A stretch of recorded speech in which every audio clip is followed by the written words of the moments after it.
আজকে এখানে আসার পূর্বে আমি ফেসবুকে দেখতেছি, সোশ্যাল মিডিয়াতে হঠাৎ করে সোশ্যাল মিডিয়াতে আমি দেখতে পেলাম যে একজন মেয়ে তার জীবনটা শুরু করতে চাইছিল নতুন রূপে, মানে নতুন ভাবে জীবনটা শুরু করতে চাইছিল। প্রত্যেকটা মেয়ের বিয়ের পর কিন্তু নিজের জীবনটা কিন্তু নতুন করে শুরু করতে চায়। তো মূলত ওই মেয়েটির নাম ছিল মিতু। মেয়েটির কি নাম ছিল? মিতু নাম ছিল। তো ওই মিতু এরকম তার জীবনটা নতুন রূপে শুরু করতে চাইছিল তার লাইফ পার্টনার, তার স্বামীর সঙ্গে, হাজব্যান্ড। তো তার সঙ্গে লাইফটা সুন্দরভাবে শুরু করতে চাইছিল, কিন্তু মূলত পারল না। তার বাসর রাতে আগুন লাগছিল। তো মূলত আমি প্রত্যেকটা মেয়েদেরকে বলতে চাই, এই দুনিয়া আসল নয়, থাকার জায়গা নয়। দুনিয়া থেকে সকলকে চলে যেতে হবে। আমি এই চিত্রটা দেখে আমি চোখ আমার কপালে উঠে গেছে। কথা কি বুঝতে পারছেন? মূলত দুনিয়া থাকার জায়গা নয়। প্রত্যেকটা মেয়েদের বোঝা উচিত যে দুনিয়া তো থাকার জায়গা নয়। এত বাহাদুরি রূপের বড়াই করাও ঠিক নয়। তো নামটি ছিল মেয়েটির মৃত্যু নাম। আমি আসার পথে দেখলাম যে তার বাসরাতে এরকম আগুন লেগে তার অবস্থা শেষ, চূর্ণ বিচূর্ণ হয়ে গেল।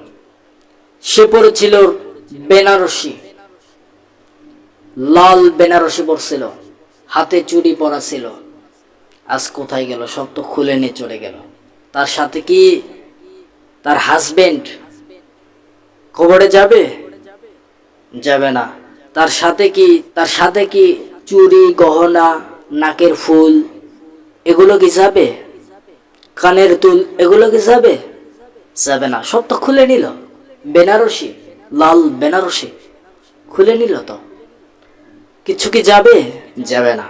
এই জন্য প্রিয় ভাইয়েরা, প্রত্যেকটা বাস্তবতা আমাদেরকে শিক্ষা দিয়ে যায়।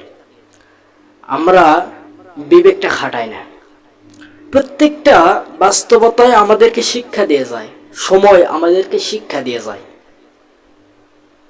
যে দুনিয়া থেকে আমাদের নিজের জামা কাপড় বলতে কিচ্ছু, মানে টাকা পয়সা, অর্থ সম্পদ কিচ্ছু আমাদের সাথে যাবে না। শুধু সাথে যাবে কি? ইমান আর আমল।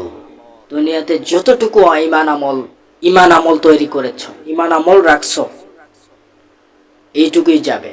ইমান আর আমল যাবে। তো মূলত তার সাথে কিন্তু বেনারসি গেল না, তার সাথে কিন্তু আত্মীয় স্বজন গেল না, তার সাথে কিন্তু চুরি গেল না, তার সাথে কিন্তু নাকের ফুল গেল না, তার সাথে কিন্তু কানের দুল গেল না, তার সাথে কিন্তু হাজব্যান্ড গেল না। তার সাথে শুধু যাবে কি? ইমান আমল। ব্যাস এতটুকুই। আজকে তুমি রূপের বড়াই দেখাইতেছ, কতদিন বাঁচবা? কতদিন দেখাইবা?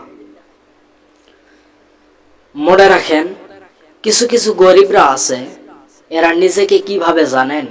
এরা শুধু নিজেকে ভাবে, এরা যখন হুট করে বড়লোক হয়ে যায় তখন এরা ভাবে যে আমরা পূর্বে গরিব ছিলাম না, পূর্বে থেকেই তো বড়লোক।